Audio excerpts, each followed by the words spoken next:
Vedare tinokuchingamidzai zvekare kune chimwe chirongwa pano paZim Facebook Secrets and Confessions. Tadzoka zvekare nemamwe mamessages. Regai tibva tapinda mumamessages edu atadzoka takakubatirai. Message yedu kutanga yakamira sekudai so: hanzi makadi zvenyu mukomana Ashe, ndisvitsireiwo nyaya yangu kune Vedare, asi chitupa changu vigai. Ndiri murume ane makore 37 years ekuberekwa. Ndinogarawo muno muGlenora.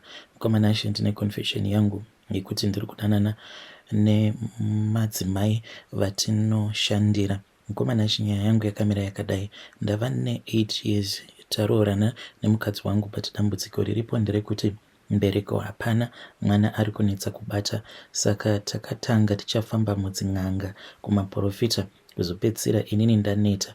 Ndatoona kutoti kugara kwainge kutori nani, nekuti painge pasina kana shanduko yandainge ndichimboona. Chainge chava kutopera yainge iri mari yangu nekufamba kwose kwatainge tichiita. Saka munongozivawo kuti vakadzi havazorore kufamba. Mukadzi wangu akaramba achifamba chete kusvika azowana vamwe madzimai vekuHighfields. Ndiko kwaainge ava kupota achienda achinobatsirwa kusvika azondinyengetedza kuti ndinge ndichienda naye. Ndakabvuma paya nekuti ndainge ndisingade kurwadzisa mumwe wangu. Saka ndasvika kwamadzimai vaya, vakabva vazondiprofita zvekuti neniwo ndakatosvika pakutogutsikana. Shuwa vakabva vandipa munamato wekuti ndinge ndichinoshandisa.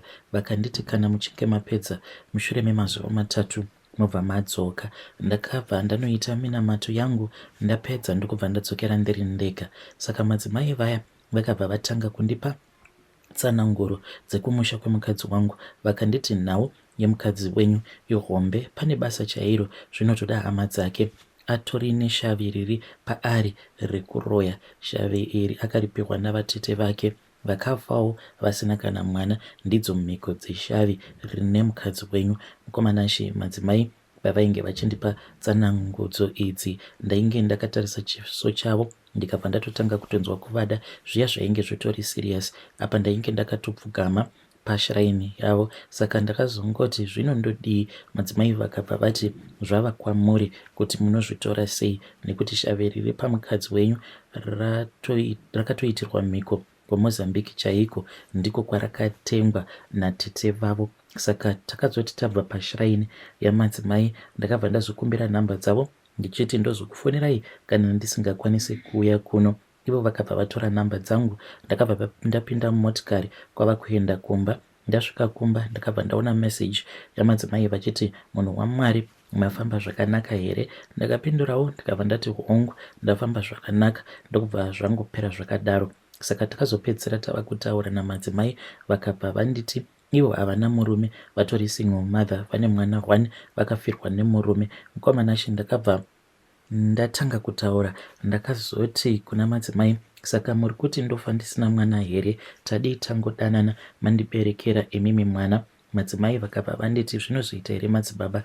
Ndakati zvine basa rei? Nhai madzimai, tinongoita private love yedu. Madzimai vakazobvuma, ndokubva tazotanga kudanana hedu. Saka takati tava kudanana kudaro, takazosvika pakumitisana.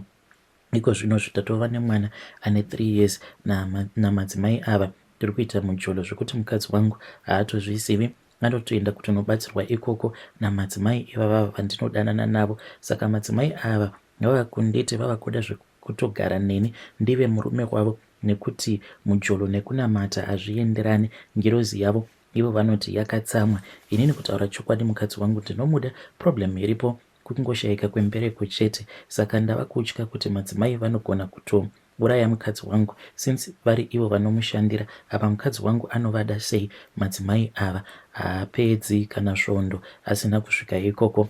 Vedare ndiyo confession yangu. Ndava kutoshayiwa kuti mukadzi wangu ndomuzivisa sei kuti asaenda ikoko. Vedare, please help me. Ndodii nesituation iyi? Madzimai ndinovada plus vane mwana wangu, but zvekuti ndinge ndichizoramba mukadzi wangu handikwanisi.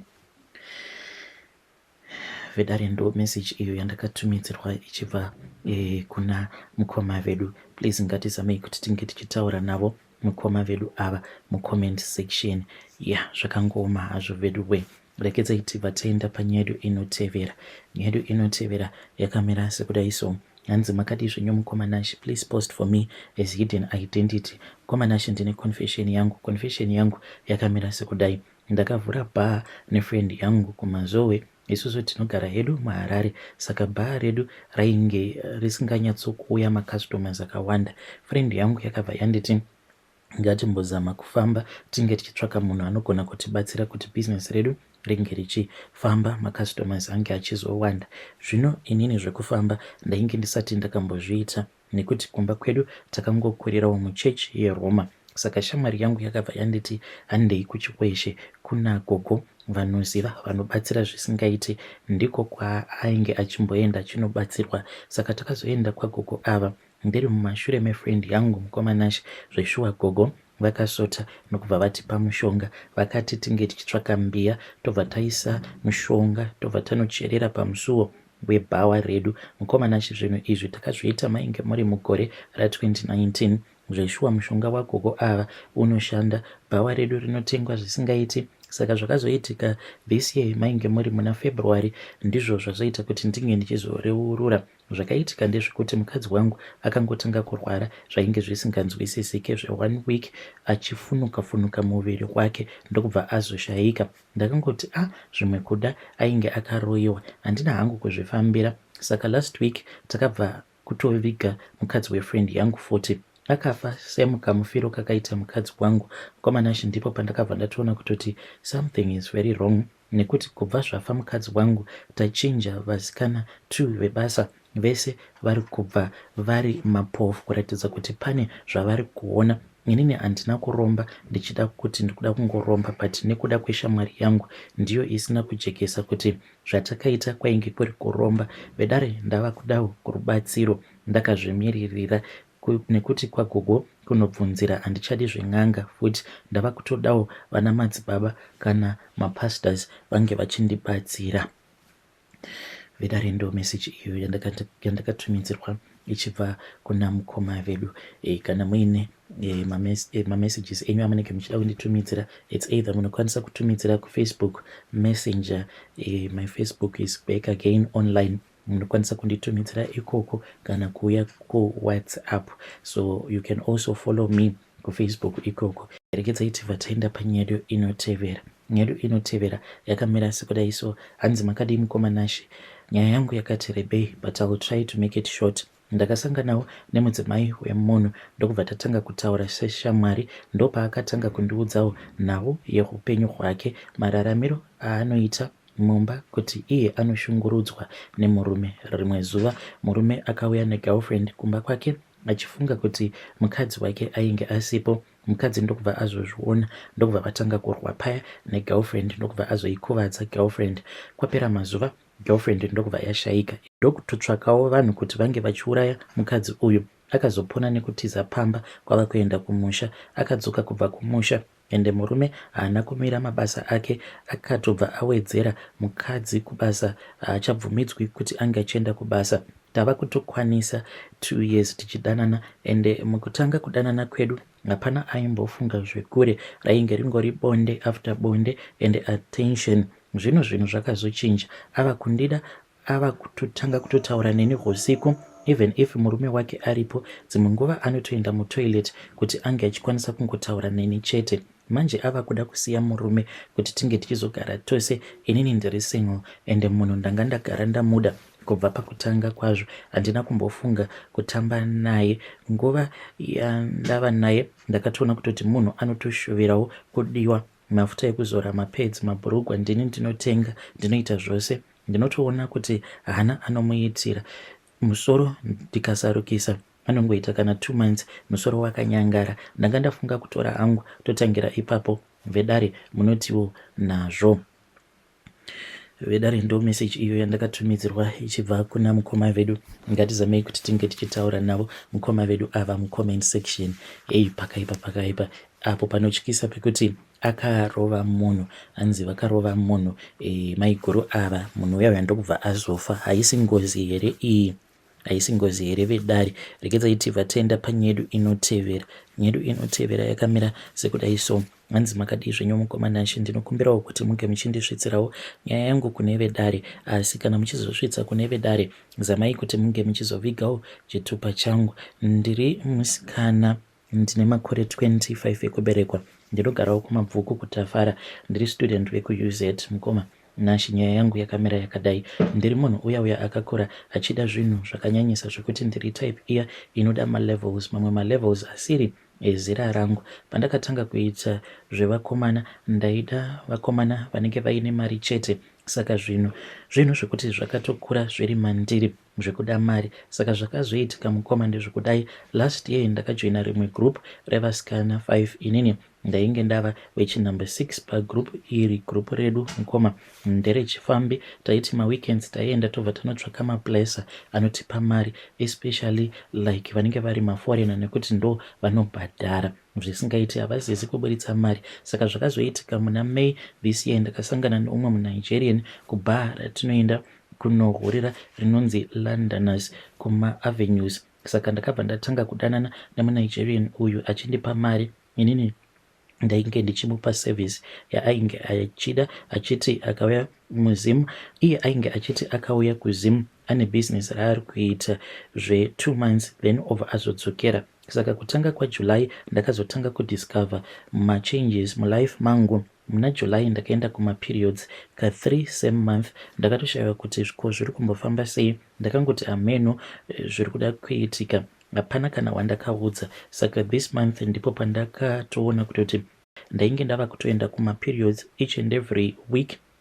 Ndinotanga kuenda kuperiod Friday ndopedza Sunday. Saka last week ndakabva ndazofonera muNigerian wandainge ndichidanana naye ndokubva ndamuudza zvandainge ndava kusangana nazvo kubva zvandakatanga kuita bonde naye. Akanditi okay, ndichakutumira mari yekutenga mapads kuti ubatsirike. Akabva akata foni yake, saka marimwe zuro akandiisira 2500 pamukuru. Akabva andifonera achiti thanks nekundibatsira neropa rako. Akabva atokata foni yake. Kubva marimwe zuro foni yake haisi kupinda mukoma Nashe, ininiwo handisi kumira kubleedha. So ndoda kungopa warning kune vamwe madzimai nevasikana vechidiki kuti kunze kwava evil zvemujolo izvi, chimbomirai. Inini mubayiro wangu ndatova nawo. Mafriends angu aindipfurira hapana kana ari kuya kuzombondiona. Vabereki vangu ndiri kutoshaya kuti ndovaudza sei nekushingirira kwavanoita kuti ndinge ndichienda kuchikoro. Apa ndiri kuita heavy bleeding each and every week.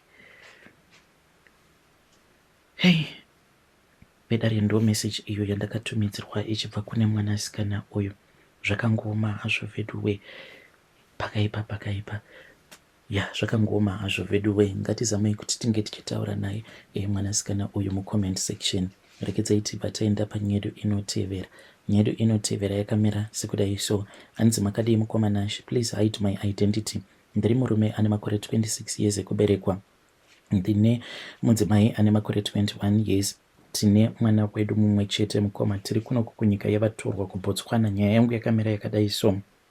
Takauya kunoku last year, handichataura hangu mwedzi wacho, vanhu vanokwanisa kuzokasika kundiziva.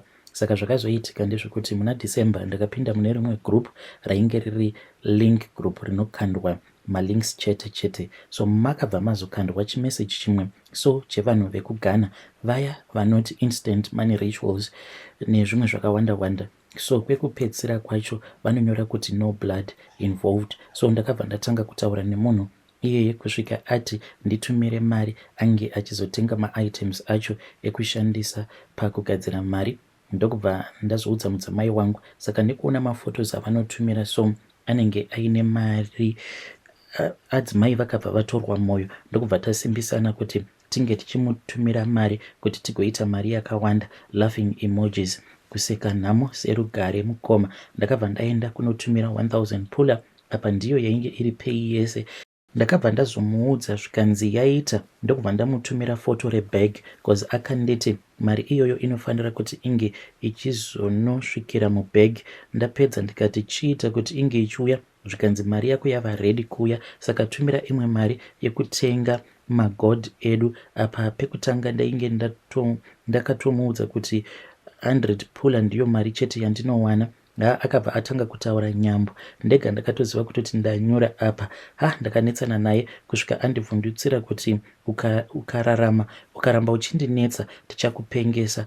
Ndikabva ndatoziva kutoti hapasisina apa ndo yainge iri mari yese yechikafu ndainge ndisina kana kutenga. Ndakazokwereta murungu 500 pula kuti ndige ndichitenga chikafu. Ndakatomunyepera kuti kuzimu kwainge kwaita urwere ndokubva azondipa. So now manje mukadzi wangu ava nemagrupu akawanda. So akatora nhamba dzevekuzimu vaya vanenge vachizviti ini ndinonzi sekuru Nhingi, ndinobatsira mari isina ropa mukati kana mhiko. Manje inini handichada, ndiri kutya kuvharwa kana kuti zvinozokonzeresa kuhama dzangu, but mukadzi ari kuti vekuzimu havambotivhari. Now ndinofunga tatova ne3 months tichida kuzviita, but ndinongoti ndikangotambira ndinobva ndangoita kuti mari inge ichishota zvekuti haichakwanisiki kutumira ana sekuru vaya. Please ndibatsirewo vedare kuti zviriko here izvi zvekuti mari inouya zvisina ropa kana mhiko mukati, because now mwedzi wava kutopera nemukadzi takavimbisana,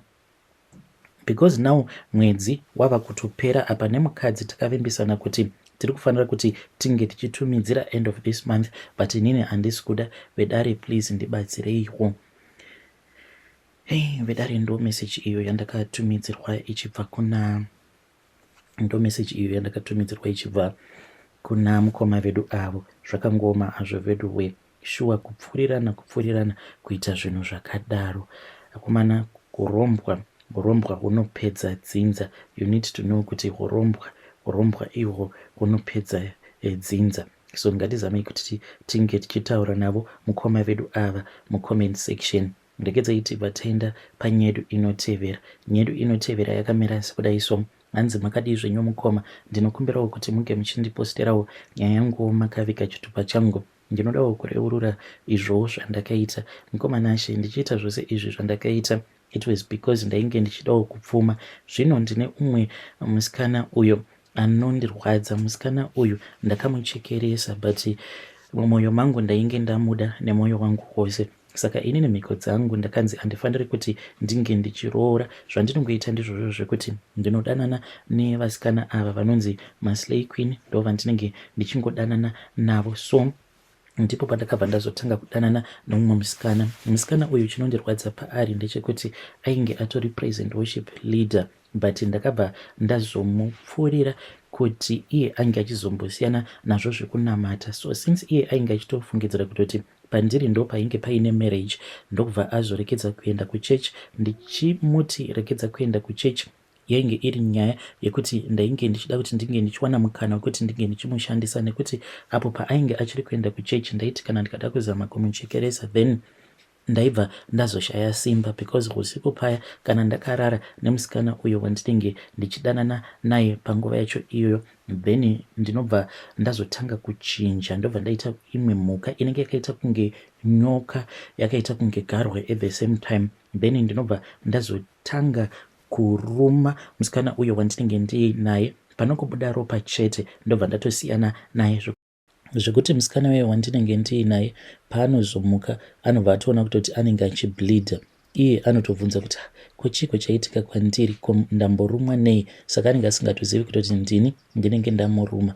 But musikana uyu mukoma, chinondirwadza paari ndechekuti ndainge ndichimuda nemwoyo wangu wose. Ndokubva ndamupfuurira kuti ange achimboregedza kuenda kuchurch ndichiitira kuti ndinge ndichizowana mukana wekuti ndinge ndichizomuruma. Ndiyo confession yangu iyi mukoma yandiinayo.